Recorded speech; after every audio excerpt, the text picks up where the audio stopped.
Continuamos, puntos y enfoques, actualidad informativa en perspectiva, transmitiendo desde nuestros hogares, respetando los protocolos, términos de moda que nos ha impuesto el COVID-19. Ahora estamos haciendo comunicación desde el hogar a través de plataformas digitales.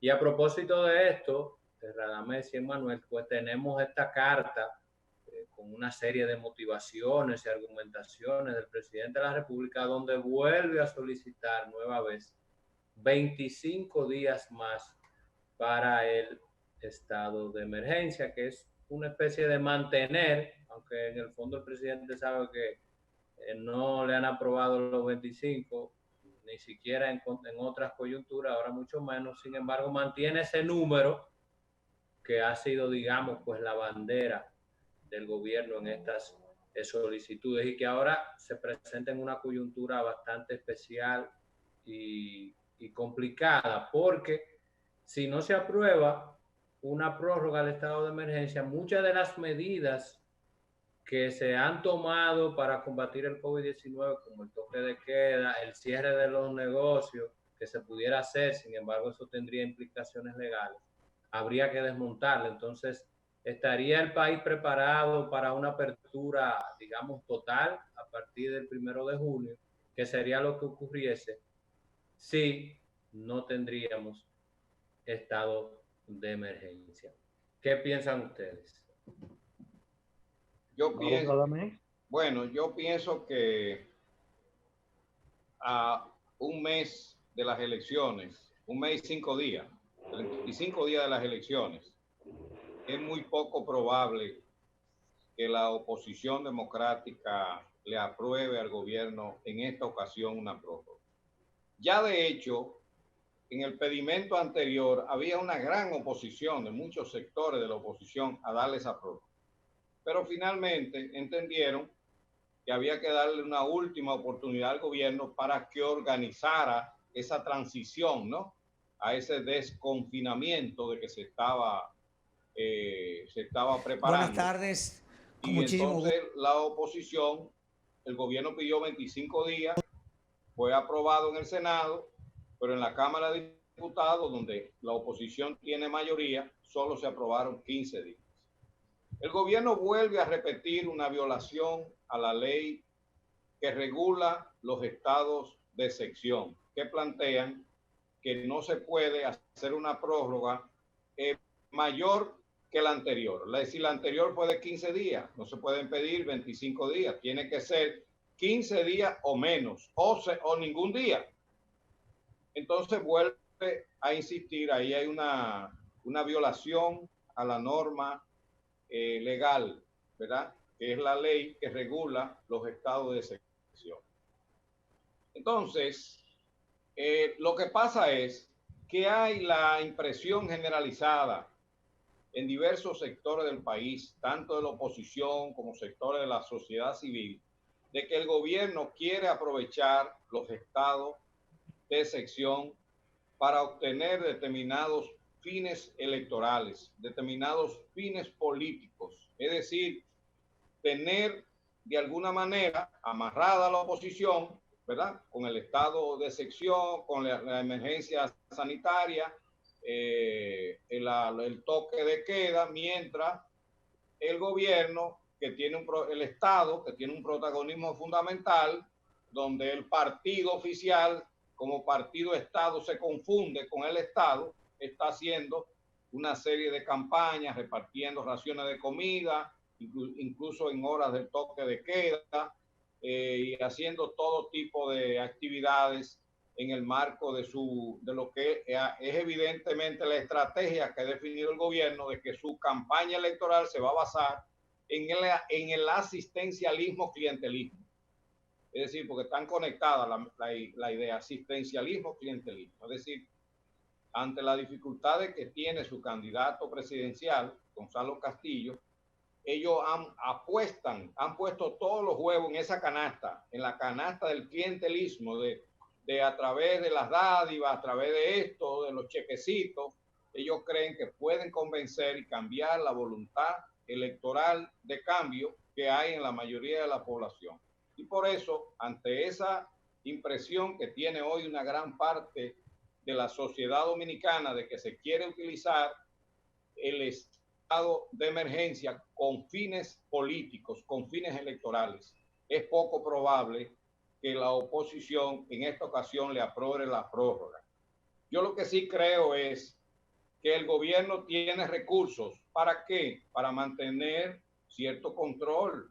Están los decretos del presidente que pueden tomar medidas para mantener ciertas medidas, es decir, hay que intensificar una gran campaña de educación ciudadana, insistiendo en la seguridad sanitaria, en que hay que andar con las mascarillas cuando usted esté haciendo algunas actividades, utilizar si es posible guantes, gafas, mantener el distanciamiento social, mantener la higiene. Es decir, hay que intensificar en todos estos días todo un gran esfuerzo de educación ciudadana que profundice la protección de la población a partir del primero, porque es hasta el primero de junio, ¿no? Sí, de junio. El estado de emergencia, de manera que a partir del 2 de junio, utilizar estos días, hoy estamos 27, utilizar estos 4 o 5 días para una gran campaña de educación y el gobierno tiene medidas para mantener toda esa situación. Además, en la práctica ya ha habido una irrupción de la población en las actividades en los últimos días. Emmanuel Castillo. Bueno, yo casi estoy de acuerdo con Radamés. Yo creo que hay una gran convicción en la oposición y en ciertos sectores de la sociedad civil de que el gobierno ha aprovechado el estado de emergencia y el toque de queda para montar una campaña proselitista en favor del candidato oficial. Y eso no hay ni que mencionarlo en detalle. Eso está debidamente vivenciado por los diferentes medios de comunicación. El problema que eso plantea es que el gobierno pudiera estar tentado a provocar a la oposición para un rechazo. Rechacen la medida. Pero el gobierno tiene la posibilidad entonces de manipular la realidad de la pandemia y hacer que los indicadores como el contagio y los fallecidos por día se eleven de manera notable, de tal manera que se ponga en peligro lo que también podría ser un objetivo del propio gobierno, que es abortar las elecciones del 5 de julio. Una situación delicada. En ese sentido, yo creo que la oposición debería ser un poquito más inteligente y rechazar el uso del espacio de emergencia y del toque de queda para campaña proselitista y llevar a las fuerzas oficialistas a un pacto de cómo hacer la campaña todos en medio del estado de emergencia.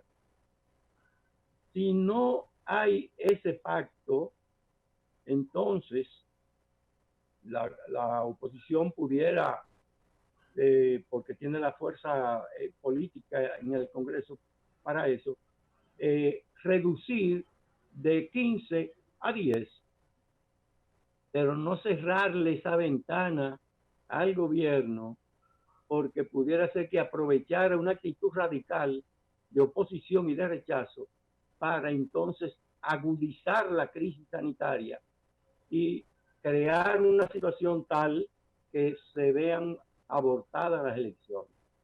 Por eso yo creo que ahí debe haber una mentalidad moderada y ponderada de la situación para evitar, sobre todo, que es el gran interés nacional, que la pandemia sea controlada haciendo esa campaña de educación que dice Radamés y sobre todo aplicando las normas y procedimientos del protocolo, porque yo no veo las autoridades aplicando el protocolo, yo no veo a ninguna autoridad llevándose a una gente detenida porque no tiene el bozal puesto o porque lo tiene mal puesto o porque no cumple la distancia. Esa autoridad debería estar en la calle vigilando el cumplimiento del protocolo. Sin embargo, está todo el mundo como chivo sin ley, y mientras más se abre la economía y más actividades se van a abrir, más se facilita ese contagio peligroso que encierra la pandemia. De modo que yo creo que esto hay que ponderarlo y no cerrarse a esa medida que, aunque se sabe que tiene un fin puramente proselitista, pero tampoco la oposición puede caer en una cerrazón que la saque incluso de circulación. Sí. Eso es lo que yo pienso. Ciertamente, la oposición tiene que saber cómo jugar las cartas en este momento y probablemente pudiera aprovechar para exigir lo que ha estado planteando desde un principio, y es que el gobierno le dé participación, que no asuma el liderazgo y el protagonismo en cuanto al manejo de la pandemia. Y asume el liderazgo, pero no el protagonismo. Claro, pero no el protagonismo, sino que la oposición condicione una nueva aprobación de 10 días o de 5 días a ese pacto, a ese acuerdo, porque el aspecto que señala Manuel es muy sensitivo. El gobierno pudiera decir, bueno, está bien, no hay estado de emergencia. A partir del día 2, día 3, con el incremento de la apertura, se disparan las estadísticas y el gobierno dice, eso es culpa de la oposición porque no aprobó el estado de emergencia. Entonces estamos en medio de una campaña. Pero la oposición tiene que saber y estar clara de que puede venir esa embestida de parte del gobierno, y más aún una justificación, porque si se desbordan las estadísticas, vendría una justificación de que no pueden haber elecciones o se va a trastornar las elecciones. O si hay elecciones, la abstención sería enorme, porque sí, la población y la ciudadanía se mueve por percepción y por lo que ve a través de los medios de comunicación. Y si la gente comienza a escuchar y ver que se dispararon los números, que hay muchos casos, que hay un rebrote, entraría en pánico y no iría a votar. Entonces, el liderazgo de la oposición nuestra en el país, en este caso el PRM y Fuerza del Pueblo, que son los que van a determinar en la Cámara de Diputados, tienen que hilar fino y con mucho cuidado para la decisión y cómo la van a tomar, porque puede ser también, y siguiendo la línea de Manuel, que esto pudiera ser una especie de regalo envenenado también. Entonces, quiero decir algo. Miren. Adelante.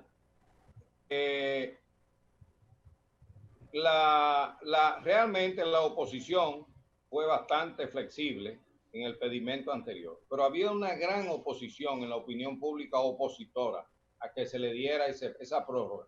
La anterior, había mucha oposición, yo no sé si ustedes lo recuerdan, sí, mucha oposición. O sea, la oposición le dio esa prórroga, aún sabiendo que la mayoría de su base electoral no estaba de acuerdo porque se le diera esa prórroga. Ya la prórroga anterior, por eso digo que esta va a ser muy difícil que se le dé. En segundo lugar, la oposición ha hecho un gran esfuerzo por concertar con el gobierno el enfrentamiento a la pandemia, al coronavirus, pero el gobierno no ha querido. El gobierno ha querido solito enfrentar el problema. El gobierno tiene una estrategia que dice, parece que ellos creen que si tienen una buena gestión, ellos los méritos de esa buena gestión nada más deben ganarlo ellos y no todo el país. Es decir, están poniendo los intereses particulares de ellos por los intereses del país, de manera que han actuado de manera unilateral en el manejo de la emergencia sanitaria. Si ellos hacen lo que dice Manuel que van a hacer, que van a promover, eso tiene su costo político para ellos, porque eso es jugar con candela. Si el gobierno promueve un rebrote, que es lo que está señalando Emanuel, yo creo que sería jugar con candela. Además, sería un gran acto de irresponsabilidad política y social de parte del gobierno. De manera que no apostemos a que el gobierno va a jugar con candela, porque eso también tiene un costo político. Y la oposición puede acusar al gobierno de promover un rebrote.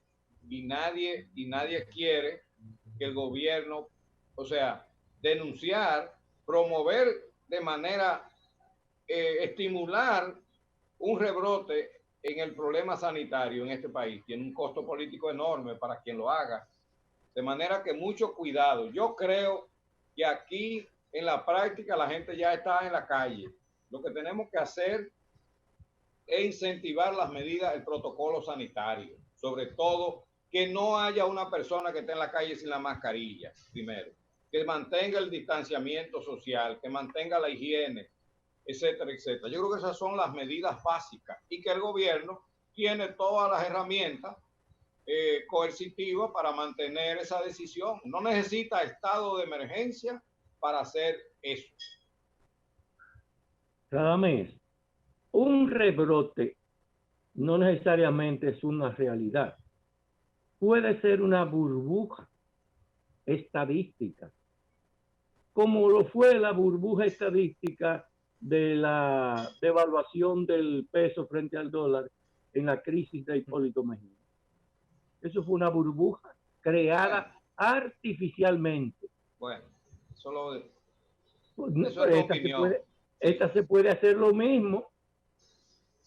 La conclusión es, fíjate, que frente a ese análisis, a esas situaciones así definidas, la conclusión de la oposición debe ser un poquito más cuidadosa y más calculadora y más estratégica.